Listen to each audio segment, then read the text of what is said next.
Hello and welcome back to my channel. My name is Jimoh Braimoh, and as you all know, I use this channel as an opportunity to tell people about my experience in order to encourage them.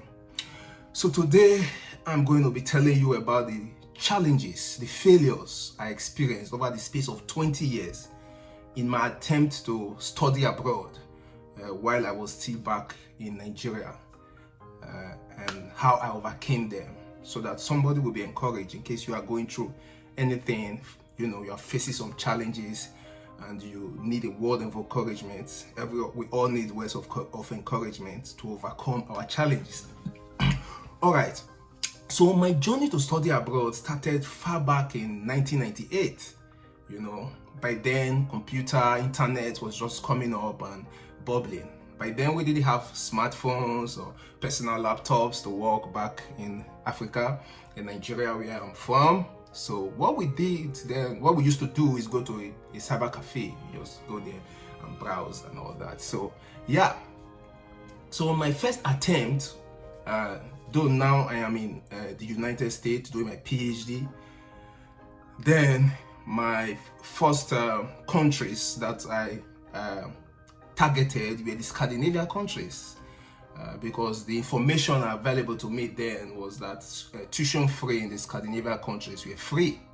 All right, so I just go to the internet and browse about the Scandinavian country, Finland, and other Scandinavian countries, and I apply for their prospectus, for their brochures, But though tuition fee was free, you still needed, to process your application and send documents and apply to the embassy for visa and your daily expenses. So I didn't have all those, so I couldn't do that much. But the only thing that was within my reach was to buy airtime. Airtime there was about 100 naira,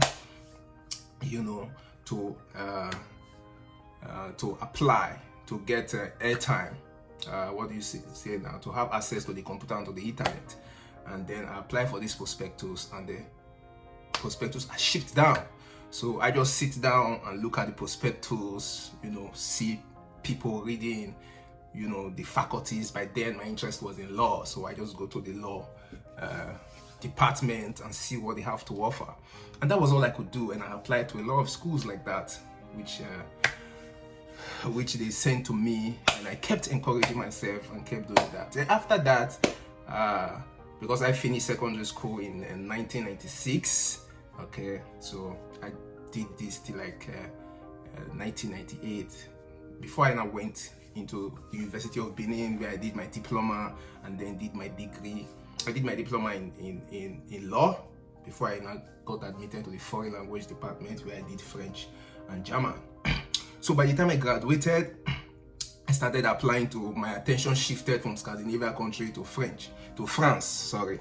So I started applying to France for my master's.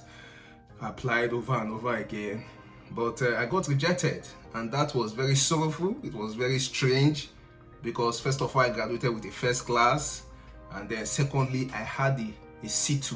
C2 is the highest level of proficiency in French and any European languages. So I had C2, and I also had the first class, and I was a lecturer. By then I was already a lecturer teaching French at the University of Benin. Yet, based with all these qualifications, with all this profile, the whole school I applied to rejected my application and all that. So I remained in the University of Benin, did my master's and all that. Then when I saw that France wasn't working, I changed my focus. I started applying to Canada. So I applied to a lot of schools in Canada, and I applied to Alberta, Toronto, and a lot of other schools, and they all turned down my offer.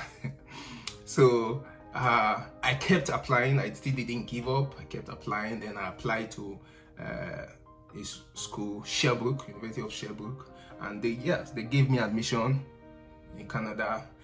I went through all the process, immigration process. Sherbrooke is in the Quebec French-speaking province. So I already had permit. They gave me my permit to study in Quebec, and then, but when I went to the embassy turned down my application, you know, because I didn't have money.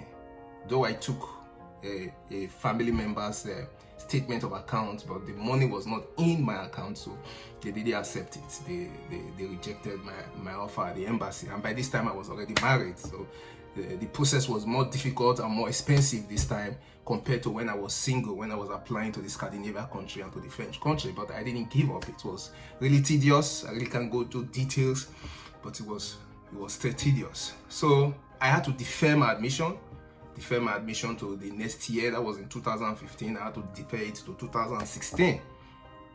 So when I deferred it and all that, I still couldn't get admission funding. I now applied to the TED fund in Nigeria as a lecturer, and then I also applied to some scholarship opportunities in my school, and they were all turned down. You know, the one I applied to in Nigeria was the worst, because I didn't make it for some obvious reasons, you know, while others also didn't make it. And those who made it, well, I don't want to go into those details of sharp practices that went on. But when I deferred it, and I was hoping, there was a change in government in that year, and the new president who came in dissolved the board. So there was no board to approve, even if I keep applying. So that's opportunity, you know, that open door of applying for TED fund was gone. And then the applications I sent abroad to Canada and to my school, we're also not going through for some reasons. So I had to go back to the drawing board. It was at this stage a friend of mine, Michael Webu, is a great guy, you know, opened my eye to the United States. I never had any desire to come to the United States, mainly because of my background, background of my studies, which is French. I studied French, so I was targeting a province, an environment that had French-speaking population. And to my understanding then, I didn't know Louisiana was a French province, for example, in the US. So to my own understanding, coming to US was just out of the question. But it turned my attention, you know, and this is one thing we need to learn. We need to be open to new ideas and new information and opportunities. So when he turned my attention there, he also got admitted here and all that. So I was like, and he studied German. He came to the US to do German, and I was like, okay, let me give this a try. So by then, I started applying to the United States. So I did my GRE exam. When I registered for the GRE exam, because things were really bad, exchange rate between Naira and dollar depreciated drastically in that year. You know, before it was like 100 Naira, 150 to $1, and it just fell sharply to 500. So enrolling for the GRE was a big deal, because it was more than $200. So if 1 Naira is equals to 500, $1 is equals to 500 Naira, you can do the maths and see how expensive it was to do it. So the year I did my GRE, after enrolling for my GRE, I had only about 14,000 to survive with myself and my wife. It was really disastrous. It was really hard to survive in a month with 14,000. I don't think if 40,000 is up to $100, so you can do the maths. I think it should be less than that, because $100 now is about 40,000 thereabouts. So it was bad. So it got to a stage where things were really bad. For a Nigerian not to be able to give your wife money to make her hair was bad enough, you know. My snacks got to a stage. The snacks I take was Tom Tom. Tom Tom is a sweet, and bitter cola I use for my snacks, because things were really bad. However, like I said, all the schools in the United States turned me down, and I couldn't get admitted. So at this time, it was close to the middle of the year, and during my application to these schools made me to spend my house rent, the money I was saving for my rent, because in Nigeria you pay yearly, in some places 2 years ahead. So the money I was supposed to save, I've already spent it trying to apply, and this was the middle of the year already. So next year was dicey. The next year would have been dicey for me if I didn't get admitted. So after trying all this, I was broke. You know, I was mentally drained. I was emotionally drained, and my pocket was drained. I mean, when I say drained, I mean drained to square zero, not knowing, having any. Even my car, I couldn't walk on my car any longer. I was practically walking and taking public transport and following friends that have car to move around. You know, so it was like the dream was almost dead at that point in time. If I should depend on my own power, on my own financial, intellectual capacity. However, a friend of mine, the same Michael I was talking about, his friend, that is, they went to school together in Nigeria, was also in the university here doing his master's. He now informed that my colleague Michael about a program that is about to start, and that my friend now informed me too that, hey, this program is about to start, apply now, this is your opportunity, you know. And he encouraged me. He was like, okay, I'm going to give you the support that you need, just try and all that. Because I was like, man, it got to a stage I even told him, it's like God is not in this. But the truth was that I was already at the stage of giving up. Practically I had given up, because I didn't have the resources to pursue my dream anymore. And then all of a sudden, I told my wife about it, and my wife this time was already exhausted, waiting, okay, being broke, and yet nothing is happening. But one morning I just woke her up, head and hands, and we just prayed a simple prayer of faith. After that prayer, every step we took, because we had no money, we had no resources, we took it by faith, and God showed up, you know. So I needed to do to apply, first of all, to apply online and pay the application fee, which was $50, and my friend willingly paid that for me. So when it was now time for me to do my TOEFL, I still needed to do my TOEFL because my GRE that I did before was still valid. So I did my TOEFL, and I had to borrow money to do the TOEFL, you know. And the way God was working, I asked the school if I put in my application and I did before doing my TOEFL, because the result is going to come out after the deadline. Will you people consider my admission, you know, while waiting for the results? And they were graceful enough to say yes. So that was one other thing that God did for me, you know, for me to be able to scale through. I had 5 days to prepare for my TOEFL, because I didn't have the money to enroll, and the material got to me at a time when my school was doing exams. So I still needed to focus on the exam, because you have to invigilate the student, you have to grade, you have to record and all that. So I didn't have so much time. So that 5 days, actually what I did was to look at the instructions, what each sections demands. That was what I really did. Because for me, I already speak English, so doing the test in English for me is not a big deal.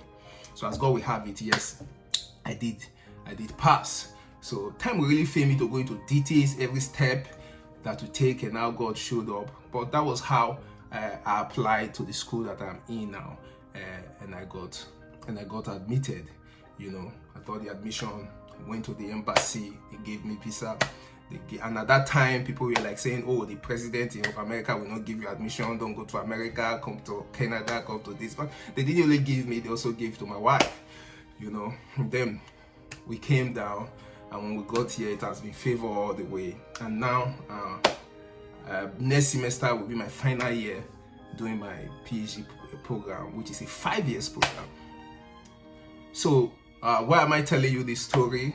You know, like I said before, to encourage someone, you know, not to give up. You know, research has shown that people give up easily. Like I said, I started in 1999, and I finally got admitted and came to the United States in 2017. So if you look at it, we're talking about 19-20 years of struggle, You know, when I was single, I couldn't get it. When I was married, it was a double work for me. You know, but when I got to the United States, in less than 3-4 months, I've forgotten all my 20 years of struggle. I must tell you the truth. Okay, so don't give up. When you have much, do the much that you can. When you have nothing, when you have a little, do the little that you can. But when you don't have anything, have good intention, have good purpose. You know, God's plan for you are that of good and not of evil, to give you a future, to give you hope. So the Bible tells us. Okay. Also, another thing you should know is that just because things are not going your way doesn't mean they are not going God's way. Okay. So God's plan for you is always the best. So don't get too bitter, don't get too worked up, because behind the scene, you know, God is working something out for you, and at the end, it will be worth all the wait. Okay. Also, you should know that when you are alive, you are still in the God's plan. You know, to he that is joined to the living, there is hope. As far as you are joined to the living, there is hope for you. You can't just give up unnecessarily. You know, I have a theory, you know, that God leaves heaven to wake you up every day. If you wake up in the morning, imagine that God just came all the way from heaven. You think he will waste his time to come and wake you? He still have purpose for your life. He still have purpose for my life. Okay, so what you have working for you is more than the things that you think are not working for you. So don't give up. You have no reason to give up. Another thing is the information is vital. Open your heart. Open your heart. I've heard people say, I cannot live in this country. I cannot do it in this country. Relax yourself. Don't block your mind like that. You know, when you start rejecting things because of what you hear or what you see in mainstream media, you are only hurting yourself. You are not hurting anybody. You know, but when you keep a open mind, you know, let go of critical thinking. Rather, be more analytical in your thinking. Okay? Whichever land you are right now, it's not really safer than the land where something else is going on. Okay? So I don't want to go into too many. That's not the reason of my video, but my video is to encourage someone to always trust in God, not to give up, and to know that God's plan for you is always the best, and that once you are alive, once there is life, there is always hope. So thank you for watching my video. Thank you for your support. Thank you for all that you have done for this channel. Okay, till I hear from you again. For me, it is bye-bye.